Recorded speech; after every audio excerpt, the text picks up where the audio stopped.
the Colorado Springs housing market. So where is it as of November 21st, 2023? Well, that's what I'm going to show you. Hi, everybody. My name is Chris. I'm with homes719.com. Today, I'm going to do a quick video, try to make it quick, walk you through what the housing market looks like as of today, or I should say last Friday, which is November the 21st, I think, 2023, and walk you through that so you can have a better understanding of what it looks like. If you are interested later of getting a more zip code central report like this, I'll be happy to give it to you. Just go ahead and reach out to me so I can know what you want and I can give it to you. With that, let me share my screen here and we'll get the report running. All right, so we're looking at some report data here about Colorado Springs, the city. It's very important that you understand that this is the city as its bounds, not as the Colorado Springs metro area. That report is not available, so I can only give you the city of Colorado Springs, but I can also later give you zip codes, stuff like that. It's about as far down as I can niche. I can do cities too, like Peyton and Falcon and all that kind of stuff, Monument. But zip codes is as far down as I can drill. So with that, we're looking at a market action index of about 38. You might be asking, well, what does that mean, Chris? Well, that is just trying to give you an idea of where is the market today in Colorado Springs, right? So we've got a buyer's market. If it's near 30, it's more of a buyer's market. If it's higher, it's more of a seller's market. Back in COVID land, this thing was pegged out at about 100 for most zip codes in Colorado Springs. So we're come back away off of that. At 100 is where we were. Buyers were typically needing to come in with 10 to 15% over list price, couldn't negotiate anything. That is not the case today.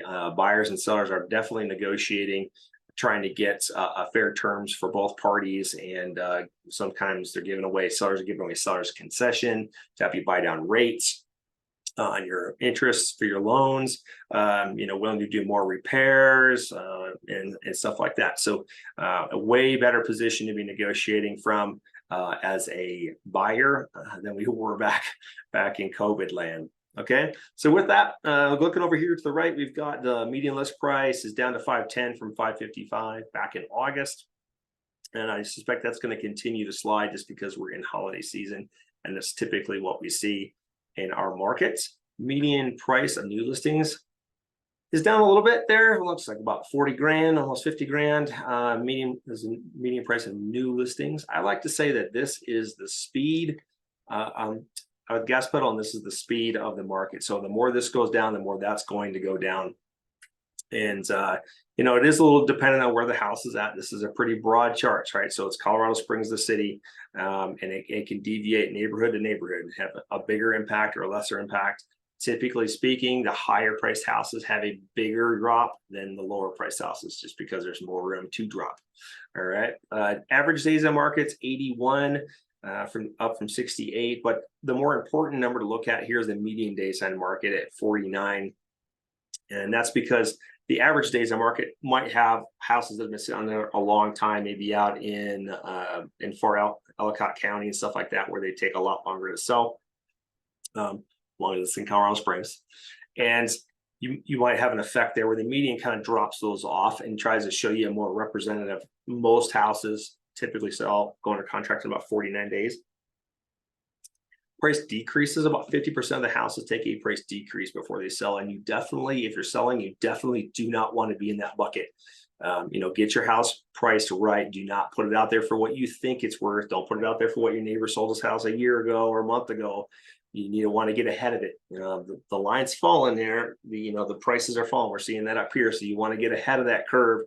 And you might be 10,000 less than the competing houses, but your house is sold, and then the houses that are coming down don't get sold because yours did, and they've got to go beyond the 10,000 to get to get theirs sold. So that's why you want to do that. You don't want to be aggressive at all with pricing, and in some cases, if you really want to sell it quickly, you really want to get aggressive, put it in the market low, really low, and see if you can get it bid back up.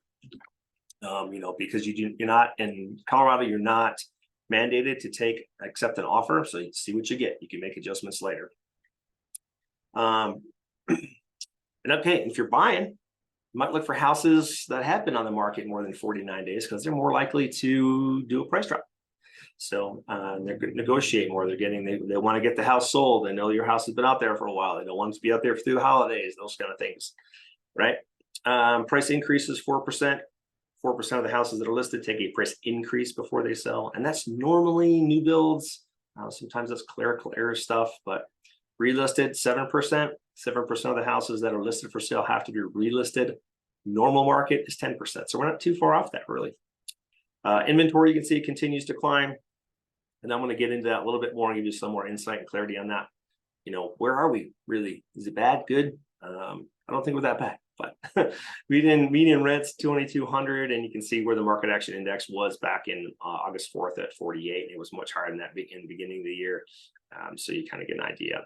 So with that, here's the inventory. Let me turn off the 7-day average just so it makes it a little bit clearer. You can kind of see here, our inventory right now is right around 1,200, and that's active properties for sale. All these little check marks or little squares, triangles, however you want to look at them, diamonds, are the same date, roughly. So you can kind of compare one year to the other. So this is 2023, this is 2022, 2021. And you can kind of see like the average there, if you to draw a slope line across here, is just about where we're at, right? Not too bad for 2018. If we went back to 2014 and 2008 and all that stuff, it would be completely different. But you can see we're not down in COVID land. This is where we were getting crazy offers, and you know, buyers couldn't get anything. They had to give away one of their kids to get a house. You know, so you know, hopefully this gives you a little bit more insight into the Colorado Springs real estate market as of right now. I do suspect to the end of the year, the inventory is going to climb, prices are going to continue to drop. And then sometime in January, it'll start slowly upticking. You can kind of see that here, right? So here's the average days on market in March, April, right? Again, here's probably March, April. So it usually continues to fall, and this is inventory. Inventory is kind of related to price. It'll continue to fall through about March, and then the summer season starts picking up, and prices generally start going up at that time because there's more demand. So, you know, if you're selling sooner the better. The prices are going to continue to impact. Or if you do have to put it on the market, put it on lower. And if you're buying, you might wait and see if you can get a better deal around the new year. So if you find this useful, or you want a different reports, you know, zip code report for your area, feel free to reach out to me, 719-212-4911. Message me on this video. I guess you could do that too, and be happy to do a more specific video for your zip code. All right, with that, let me know what you think. Give me comments. Thanks for watching, and talk to you later.